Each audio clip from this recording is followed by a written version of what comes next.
NATO has urged member states to lift prohibitions on Ukraine using Western-provided weapons within Russian territory. This call supports Ukraine's right to defend itself and increase the delivery of critical weapons.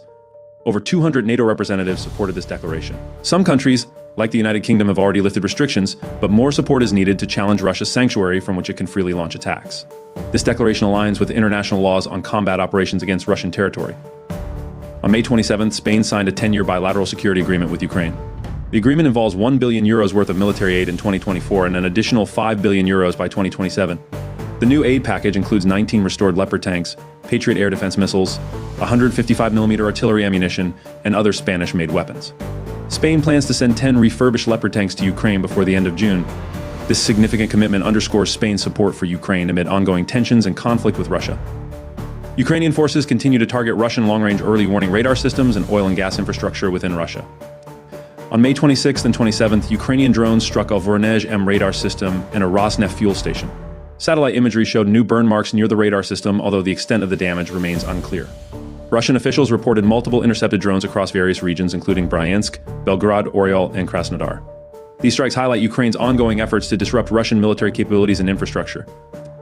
Russian President Vladimir Putin reportedly told German Chancellor Olaf Scholz that Ukraine is not an independent state and that Russia can change Ukraine's borders by force. Putin's statement suggests he believes Ukraine and Belarus are parts of Russia. This view is consistent with his past comments and writings, where he has denied Ukraine's independent identity and history separate from Russia. Putin's war aims reportedly include the complete territorial conquest of Ukraine. This perspective underscores the deep-rooted conflict between the two nations. The New York Times reported that Russian intelligence is behind a series of low-level sabotage operations across Europe. These efforts, orchestrated by the Russian General Staff's main directorate, include arsons and attacks on facilities linked to Western arms supplies to Ukraine. Targets have included a paint factory in Poland homes in Latvia, an IKEA store in Lithuania, and a United Kingdom warehouse. Western officials have noted an increase in these activities, aiming to disrupt support for Ukraine and create a broader opposition movement in Europe. Ukrainian Commander-in-Chief General Alexander Syrsky announced on May 27th that he signed documents allowing French military instructors to visit Ukraine. This development followed discussions between Ukrainian and French defense ministers. France's involvement is part of a broader European support effort for Ukraine. French military instructors are expected to enhance Ukrainian training programs, which could significantly bolster Ukraine's defense capabilities. This cooperation underscores France's commitment to supporting Ukraine amidst the ongoing conflict with Russia.